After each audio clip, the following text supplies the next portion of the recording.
observando este video en el día de hoy. Bueno, pues vamos a estar hablando en el día de hoy sobre un tema muy polémico, y es que Humberto López salió por las cadenas de la televisión cubana hablando sobre la ley Helms-Burton y lo que esto implica. En el día de hoy tenemos a Vicente Morín Aguado. Él es graduado en el Instituto Superior Pedagógico Enrique José Barona en Historia y Filosofía y actualmente ejerce la función de periodista independiente. También tenemos a Juan Michel López Mora. Él es del Departamento de Relaciones Públicas del Partido Autónomo Pinero. Quien les habla, de Yanis Salazar Pérez, secretaria ejecutiva del Partido Autónomo Pinero. Y sin pensarnos más, vámonos con este tema tan importante de la ley Helms-Burton. Y la primera pregunta que tenemos para nuestro estimado Vicente Morín sería que la ley Helms-Burton nos habla de un coordinador para la implementación de un sistema democrático en Cuba. ¿Qué función tendría este coordinador, Vicente? Sí, buenos días, buenas tardes, buenas noches, según la hora en que nos estén escuchando. Lo primero que hay que decir es que la ley Helms-Burton es una ley de los Estados Unidos. Esta ley fue promulgada el 12 de marzo de 1996, hace 38 años. Me imagino que por eso este personaje, Humberto López, que dice ser periodista, él realmente es un propagandista, no un periodista. Habla de ella porque se han cumplido en este mes que acaba de terminar esos 38 años. Por cierto, tengo un dato muy curioso. La ley fue aprobada en la Cámara de Representantes por 294 votos contra 130 y en el Senado por 74 con 24. Esto tiempo antes de que el presidente William Clinton la firmara y por lo tanto la hiciera ya efectiva el 12 de marzo, como dije, de 1996. Sí, la ley nombra a una persona con un equipo de trabajo que se debe encargar de coordinar con un gobierno de transición hacia la democracia en Cuba las acciones que el gobierno de los Estados Unidos emprendería en su relación con Cuba, con este gobierno cubano y con el pueblo de Cuba. Eso hay que entenderlo así. O sea, la ley es una ley del gobierno de los Estados Unidos. Esta ley obliga al gobierno de los Estados Unidos. Respecto a Cuba, significa la actitud, la posición, cómo el gobierno de los Estados Unidos se va a relacionar con un gobierno de transición en Cuba, bajo qué requisitos y qué condiciones que están determinadas por todo el proceso histórico que se ha dado entre los dos países desde que en 1959 llegó a Cuba el gobierno que se implantó en Cuba, que se implantó una dictadura que progresivamente, pero en muy poco tiempo, se convirtió en una dictadura de tipo totalitario comunista que no reconoció la constitución democrática que juró haber que iba a restablecer. Hay que recordar muy rápido que en el juicio del Moncada, en la historia me absolverá, todo el que lea la historia me absolverá, ese libro tan icónico que es el texto más difundido de todo lo que escribió en vida Fidel Castro. Ese libro, Fidel Castro hace un juramento, dice que él va a restablecer la constitución que el dictador Batista ha violado y que la rebelión armada del Moncada se justifica porque es un acto legítimo de un pueblo que su libertad y su democracia le ha sido usurpada y que la propia constitución tiene un artículo, y es verdad que lo tenía, que decía que el pueblo tenía derecho a rebelarse contra los tiranos, contra un tirano, y que el derecho a la rebelión era un derecho legítimo. Y que por tanto, una vez recuperado el poder, ido el tirano, pues lo que correspondía era restablecer esa constitución. Bueno, como se sabe, la constitución no fue restablecida, fue burlada. Y esta burla incluyó, entre otras cosas, el paso a manos del Estado de una manera progresiva, pero muy rápida, muy poco tiempo, de prácticamente todas las propiedades del país. Todo el país quedó confiscado en manos y en el poder del Estado. A partir de ese principio es que se tiene que entender todo el desarrollo de la política y de las relaciones entre Cuba y los Estados Unidos. Entonces, lo que afirma la ley es que una vez que en Cuba comience a desaparecer la dictadura establecida y se transite hacia la democracia, el gobierno de los Estados Unidos está obligado a crear un consejo para la transición, un consejo que ayude, apoye y coordine con ese gobierno cubano todo el proceso de transición para que este proceso se realice de una manera fluida, porque nadie puede ignorar que en los Estados Unidos viven más de 2 millones de cubanos. En los Estados Unidos ha sido el refugio histórico del pueblo de Cuba en su lucha por la libertad. Lo fue desde los tiempos de José Martí, desde los tiempos de la guerra de independencia. No podemos olvidar que el Partido Revolucionario Cubano, el partido que llevó la guerra por la independencia contra España, surgió en Estados Unidos. En la libertad y la democracia norteamericana es donde único los cubanos pudieron encontrar un campo fértil para crear y organizarse y para desde ahí iniciar la guerra por la independencia, que la inició nuestro José Martí a través de la historia. Y ya después de 1959 ha sido en los Estados Unidos donde mayormente alrededor del 90% de toda la inmensa diáspora cubana ha vivido y ha estado en Estados Unidos. Por lo tanto, hay que entender que ese fundamento existe y que las relaciones entre los dos países no pueden ser ignoradas, y que llegado el momento de un tránsito hacia la democracia es inevitable desde todos los puntos de vista, y además muy recomendable y muy importante las relaciones que Cuba van a tener con los Estados cubanos, con los Estados Unidos, y relaciones que van a ser en todo momento muy beneficiosas para el pueblo de Cuba y para la democracia en Cuba por la lógica de todo el proceso histórico. Y por tanto, lo que la ley determina es cómo el gobierno de los Estados Unidos, no importa quién sea el presidente, porque es una ley, por lo tanto puede ser un demócrata, puede ser un republicano, quien gobierne en los Estados Unidos está obligado a regirse por esta ley para determinar los pasos que va a dar en la manera en que se va a relacionar con ese gobierno de transición en Cuba y cuáles van a ser esos requisitos. Eso es lo que hay que entender ahí. No significa que ese señor va a venir a gobernar a Cuba, para nada. Ese señor y el consejo que lo rodee van a estar en función de coordinar y de decidir cómo desde lo que está establecido por ley en Estados Unidos y lo que el pueblo de Cuba tendrá en su gobierno de transición, cómo eso se va a relacionar. ¿Por qué? Porque la ley incluye muchas cosas importantes. Incluye primero ayuda al pueblo de Cuba en la transición, ayuda de tipo económico, ayuda desde todos los puntos de vista para que el pueblo de Cuba pueda encaminarse en un proceso de transición, que es un proceso complicado. Todos los países que han iniciado transiciones desde el antiguo socialismo, por ejemplo, en Europa del Este, necesitaron ayuda en ese proceso de tránsito. Cuba está en una crisis absoluta y generalizada de su economía. Entonces, ¿cómo tú inicias una transición? Necesitas obligatoriamente ayuda. La vas a necesitar. ¿Cómo se coordina esa ayuda? ¿Cuál es el país que más ayuda puede prestarte? El país que está a tu lado, con el cual has tenido una relación histórica y donde viven la inmensa mayoría de tus compatriotas, de los cubanos. Por lo tanto, es un acto lógico y además muy necesario que esa relación se establezca. Lo que la ley establece es cómo la parte norteamericana, el gobierno de los Estados Unidos, está obligado a hacer para cumplir la parte que le corresponde. La ley rige sobre los Estados Unidos, sobre el gobierno de los Estados Unidos, y establece eso. Entonces eso es muy importante. La ley también tiene otras cosas que tienen que verse entre los dos países, porque la ley establece, por ejemplo, las negociaciones para la devolución de la base naval de Guantánamo.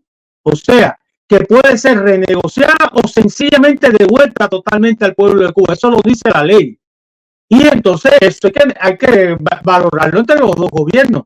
La ley establece también, inclusive, la eliminación del embargo económico, pero establece una serie de condiciones que demuestren que Cuba verdaderamente ha entrado en un tránsito hacia la democracia, que no es un cambio fraude, que no es una reformita para aparentar que están cambiando y no cambiaron nada. No. Entonces ese es el papel que juega la ley, pero siempre desde la posición de lo que el gobierno norteamericano está obligado a hacer en caso de que en Cuba se produzca un tránsito verdadero y real y efectivo hacia una democracia.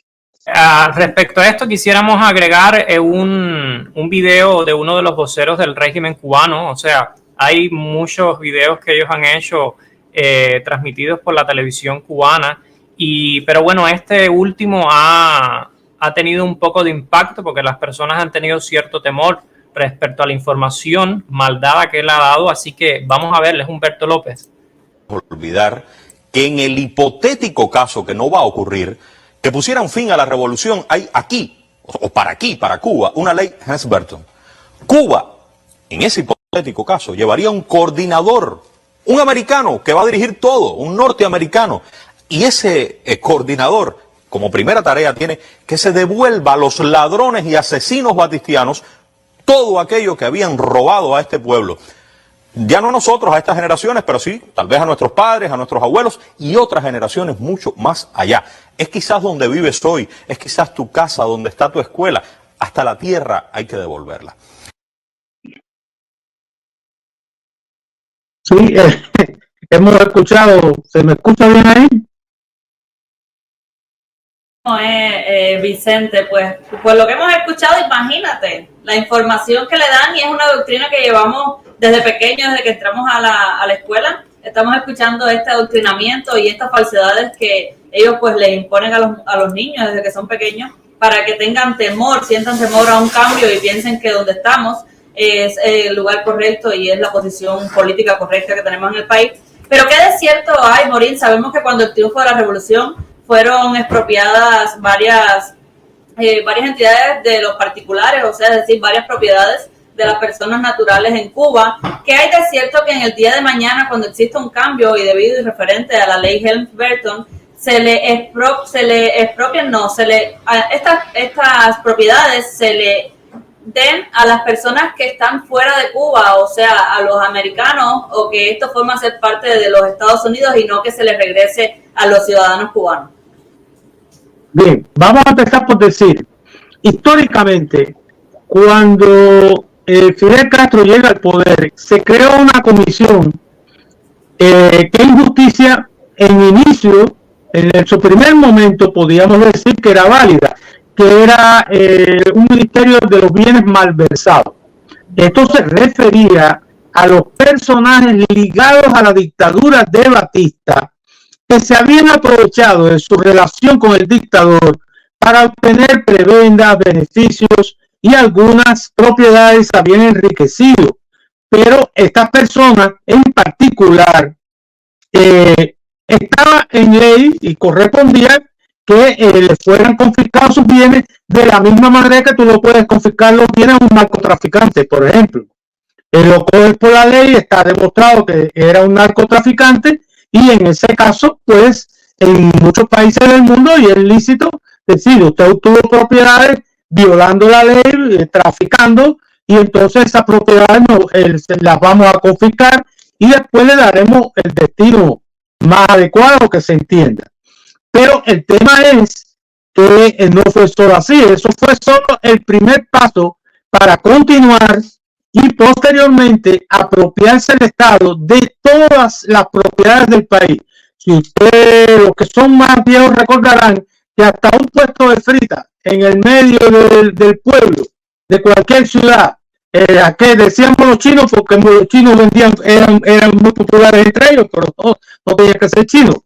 Cualquier persona en Cuba que tuviera hasta nada más que un pequeño carrito vendiendo fritas, se lo expropiaron. Entonces eso eran bienes malversados, eso eran ladrones y asesinos de Batista. Los que tenían industrias azucareras, por ejemplo, Yo voy a recordar un caso, el Central Hershey. ¿Qué cosa es el Central Hershey? Después se convirtió en Camilo Cienfuegos. ¿Qué cosa es hoy? Pura chatarra. ¿Qué cosa era el Central Hershey? Era uno de las fábricas de azúcar de referencia en el mundo, considerada dentro de las más rentables y las de más alto nivel de producción y productividad en el mundo, en la industria azucarera. Era un complejo. Tenía desde terminal de azúcar a granel hasta un tren eléctrico, el tren de Hershey, que iba desde La Habana hasta Matanzas, y todo eso era parte de un proyecto que había realizado primero este señor Hershey, que era el chocolatero muy conocido norteamericano de los chocolates Hershey, y después se lo vendió a un industrial cubano, Julio Lobo. Julio Lobo no era ningún personaje de la dictadura batistiana, al contrario, era hasta antibatistiano. Julio Lobo era un gran industrial, un gran banquero, un hombre rico, pero fue capaz de crear y de desarrollar una industria altamente eficiente. Ahora Cuba no produce ni siquiera el azúcar para abastecer a su propia población. Imagínense ustedes. Entonces, ¿qué nivel de moralidad, de seriedad puede tener alguien al decir esto, al hablar así como acabamos de escuchar este señor Humberto López? Realmente, bueno, ahora en el Central Hershey, el antiguo Camilo Cienfuegos, hecho pura chatarra, desapareció, y entonces así tenemos sucesivamente. Entonces realmente no hay ningún sentido, es totalmente una farsa. Ahora, la ley dice, por supuesto, que todos aquellos que fueron expropiados de forma ilegítima, totalmente ilegal, porque la propia Constitución del 40, que debieron restablecer y no restablecieron, decía que sí se podían convertir en propiedad estatal algunas propiedades que se considerara bajo un estudio muy bien pensado y argumentado que era necesario hacerlo. Esto lo puede hacer cualquier país del mundo, pero evidentemente tiene que hacerlo, primero, bajo una argumentación. Segundo, como dice la ley o decía la ley, esto tiene que someterse a un tribunal y tiene que haber una decisión legal independiente del gobierno. Tiene que ser la justicia, que tiene que ser un poder independiente del Estado, la que dictamine si procede o no procede. Y si procede, entonces el gobierno está obligado a darle una indemnización clara e inmediata a los dueños según los valores indicados en ese momento histórico. Nada de eso se hizo en Cuba. Fue totalmente arbitrario. Entonces la ley dice que sí, aquellas entidades, estoy leyendo, aquí la ley estoy leyendo exactamente la sección 205, título segundo, y entonces en el otro párrafo, el segundo párrafo nos dice que aquellas entidades que un 50 o más por ciento fueron propiedades de ciudadanos estadounidenses y confiscados por el gobierno cubano, dice que se debería discutir si son reintegradas o renegociadas. Y en el caso de renegociarse, se puede establecer una indemnización a sus propietarios. Pero hay que considerar que han pasado 65 años, más de 60 años. Todo ese proceso está sometido a todos los cambios que a través del tiempo y de la historia han ocurrido. De hecho, cuando el presidente Donald Trump restableció el título y se permitió que las demandas procedieran, muy pocas de estas demandas han tenido curso, porque realmente al cabo de tantos años, muchos de las personas antiguas propietarias se acogieron a otras leyes norteamericanas, recibieron otras compensaciones, otros caminos, y actualmente de lo que pueda quedar al cabo de tantos años de reclamaciones, ya no viene al caso, y no tiene absolutamente nada que ver con la propiedad de una vivienda de una persona, ni mucho menos con la parcela de tierra que un campesino trabaja. Lo otro que hay que considerar es que habría que preguntarle a un cubano si él es dueño de un hotel, Si le quitan, si en un hotel lo apropian, habría que preguntarle a los cubanos si ellos son dueños de ese hotel. Yo estoy seguro que ningún cubano va a decir, yo dueño del hotel, ¿de qué hotel yo soy dueño? Yo soy dueño del Meliá, yo soy dueño del Hotel Internacional de Varadero, ¿de qué dueño soy yo? No soy dueño de nada. Yo soy dueño de la panadería de la esquina, si no hay pan. Ahora acaban de establecer un racionamiento, creo que el pan es hasta los 14 años, y las personas mayores de 65, un pancito de 80 gramos que ni a pan sabe. Entonces yo creo que si usted le preguntara a un cubano, ¿tú eres dueño de la panadería? Te va a decir, ¿de qué panadería? ¿Dónde está el pan? Yo soy dueño de la panadería. Si yo fuera dueño de la panadería, habría pan. Si yo fuera dueño de la termoeléctrica, habría electricidad. ¿Cómo yo voy a ser dueño de una cosa y no me voy a beneficiar de ella? Entonces, carece absolutamente de sentido. Porque el concepto de propiedad a mano del Estado socialista es una quimera, es un concepto abstracto. La propiedad como una cosa abstracta. Las personas tienen que ver la propiedad como algo concreto, algo de lo cual pueden disponer, algo de lo cual se benefician, algo de lo cual ellos ejercen un derecho. Usted es dueño de la tierra, usted es dueño del ganado. Si usted fuera dueño del ganado y pudiera disponer de él a su gusto y a su antojo, en Cuba habría leche y habría carne. Entonces, ¿de qué usted es dueño? ¿Qué le van a quitar?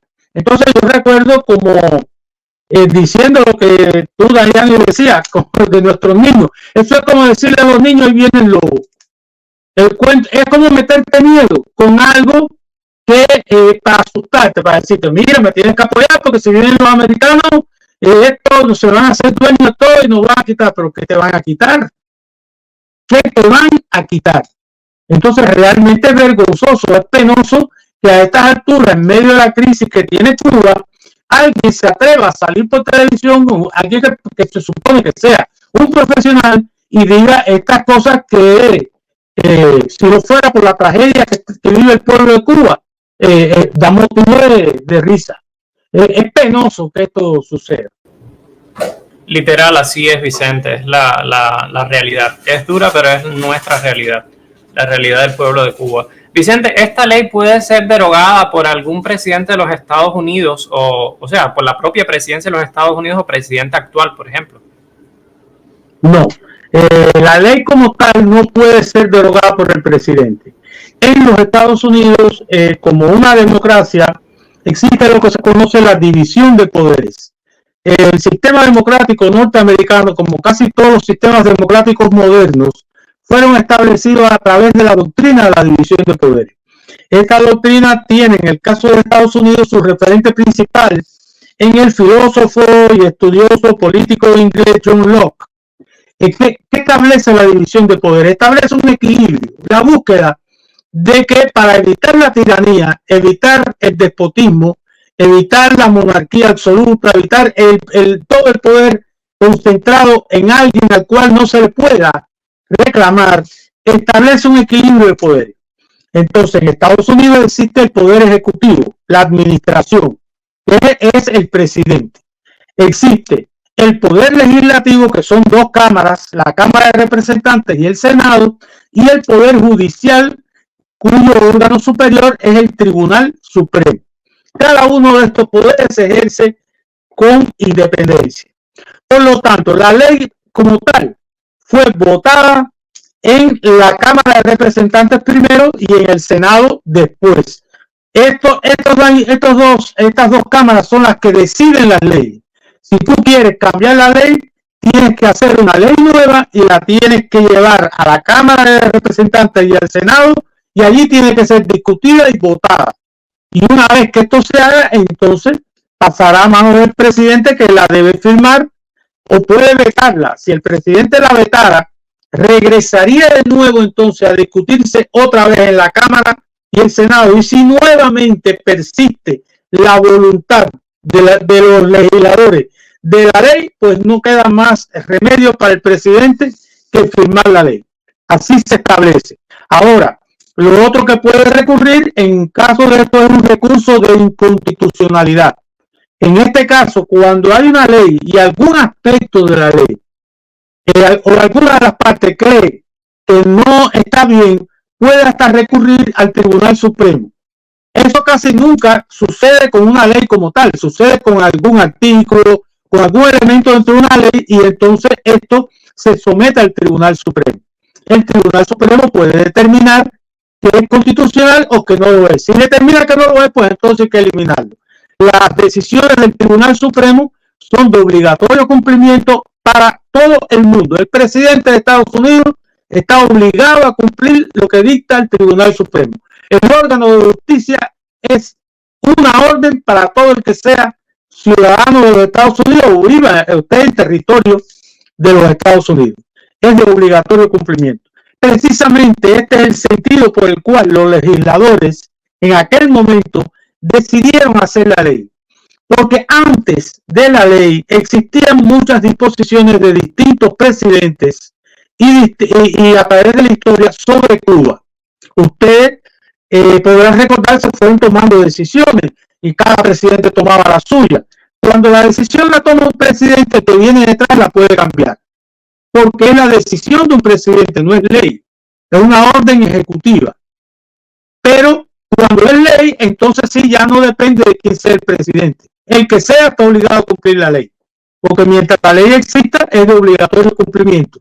Esto hacía que se fijara una política codificada hacia Cuba para que esa política fuera independiente de quién estuviera en la Casa Blanca. ¿Por qué? Porque sabemos, y todos hemos sido testigos a lo largo de la historia, que según sea el presidente, hay presidentes que han actuado de una manera más, digamos, más drástica, más fuerte, han tenido un enfrentamiento más firme frente a la dictadura, y hay otros que han actuado de una manera mucho más buscando contemporizar con la dictadura, buscando abrirle las puertas de la dictadura. Por ejemplo, el caso del presidente Obama, que mientras aterrizaba en La Habana de una forma como si estuviera en una visita de turismo en La Habana, en las calles de La Habana estaban golpeando a las damas de blanco. Y no permitieron que mientras Obama estuviera en Cuba, ni un solo opositor saliera a la calle. Fueron todos recluidos, apresados y aislados, para que no hubiera un solo elemento de rechazo, de oposición o de demostración de que en el pueblo de Cuba habían personas que pensaban diferente. Esto es un caso. Y hay presidentes que han tenido una posición mucho más firme. Por ejemplo, el presidente Donald Trump, que llegó inclusive hasta abrir el título tercero, que es el título sacrosanto que nadie se atrevía a tocar. Todos los presidentes autorizaban la ley, pero el título tercero lo dejaban en suspensión. Es como decir, está vigente, pero no se aplica de momento. Y entonces, pero el presidente Trump llegó hasta determinar que sí, que se aplicara, aunque esto le podía traer y le trajo una oposición respecto a los estados europeos, por los negocios en Cuba que tienen estos estados europeos. Pero bueno, eso no sé si esa pregunta existe o no, pero sería otro tema.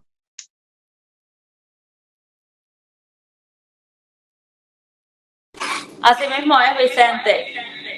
Bueno, pues otra pregunta sería, pues sabemos que la ley Helms-Burton también, aparte de pues estas sanciones que caen sobre Cuba, que muchos dicen, pues en Cuba siempre te dicen en las escuelas y el adoctrinamiento que existe un bloqueo también debido, hablando sobre la ley Helms-Burton, te lo hablan como un bloqueo o un embargo económico.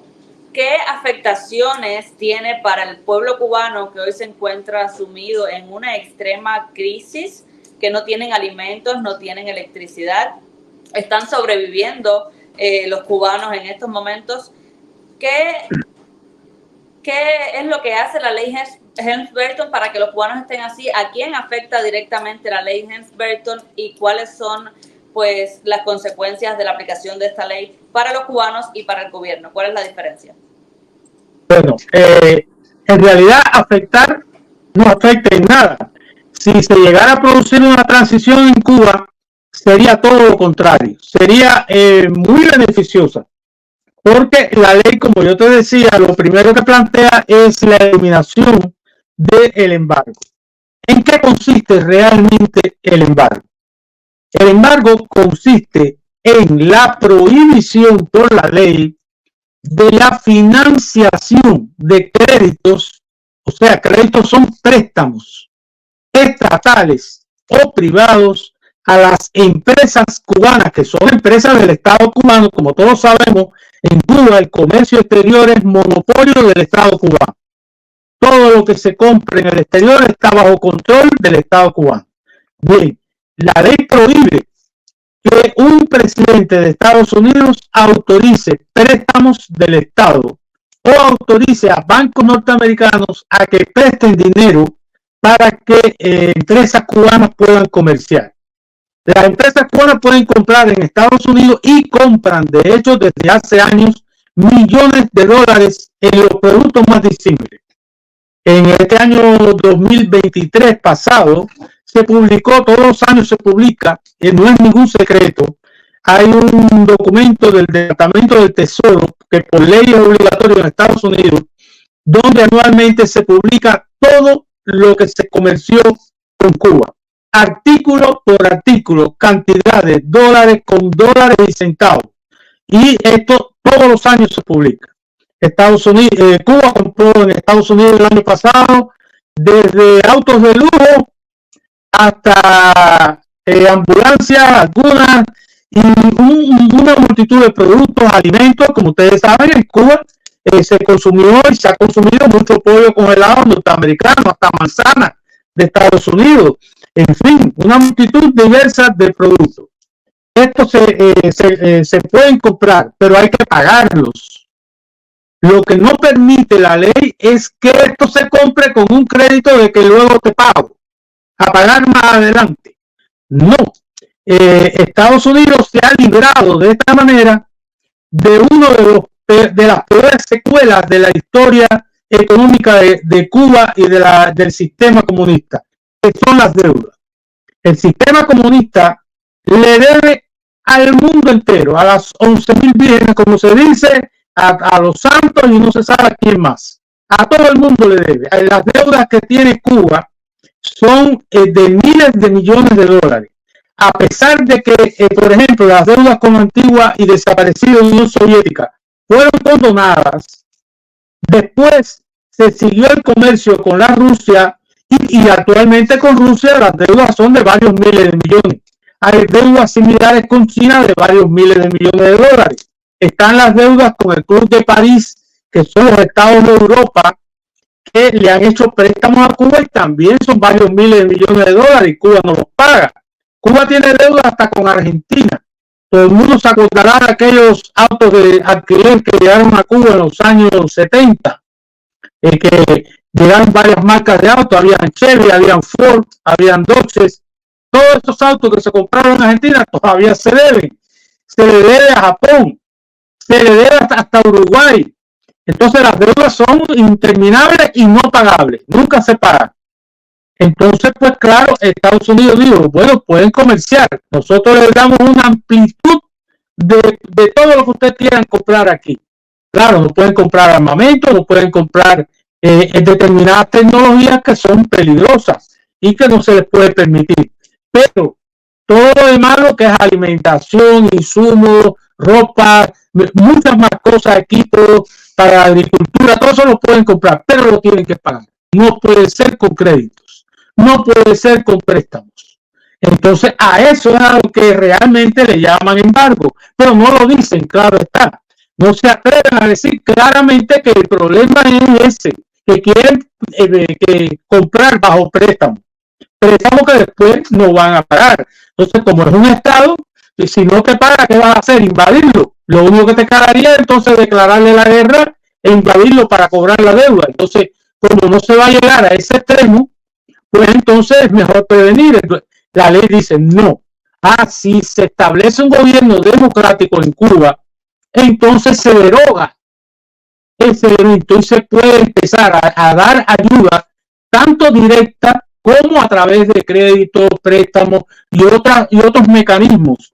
Y además se le dará a Cuba acceso a los grandes mecanismos internacionales de crédito, como el Fondo Monetario Internacional, el Banco Mundial, el Banco Interamericano de Desarrollo, el BID, y otras instituciones que ofrecen ayuda a los países que están necesitados. Y todo eso se podría negociar y se podría contribuir, y Estados Unidos ayudaría con el peso enorme que tiene Estados Unidos en la economía mundial, ayudaría a que todo eso funcionara. Por lo tanto, es muy beneficioso, es algo muy positivo. Claro, tiene sus condiciones, tiene que ser un tránsito real y efectivo hacia una democracia. Una Cuba democrática. ¿Qué sucedería con esta ley? ¿Sería esta ley eliminada? Bueno, esa respuesta no nos toca a nosotros, porque esa ley no es cubana, es una ley de los Estados Unidos. Entonces, en ese caso, la decisión de si la ley sigue vigente o no es una decisión que las tienen que tomar los que hicieron la ley. No nos corresponde a nosotros. A nosotros lo que nos corresponde como Estado, que para nada afecta nuestra soberanía, es mantener esas relaciones respetuosas, cercanas, beneficiosas con los Estados Unidos en el marco del respeto a la ley, a esa ley y a todas las leyes. No hay nada en esa ley que pueda implicar para nosotros una intervención que nos pueda hacer perjudicarnos, que pueda ser negativa para nuestro país. No hay nada. Sencillamente lo que sucede es que la ley sí condiciona que la decisión que se tome en Estados Unidos tiene que estar basada en un sistema democrático. Si te parece, voy a leer un párrafo aquí de la sección 205, título segundo, donde dice muy claro qué cosa es una democracia para la ley.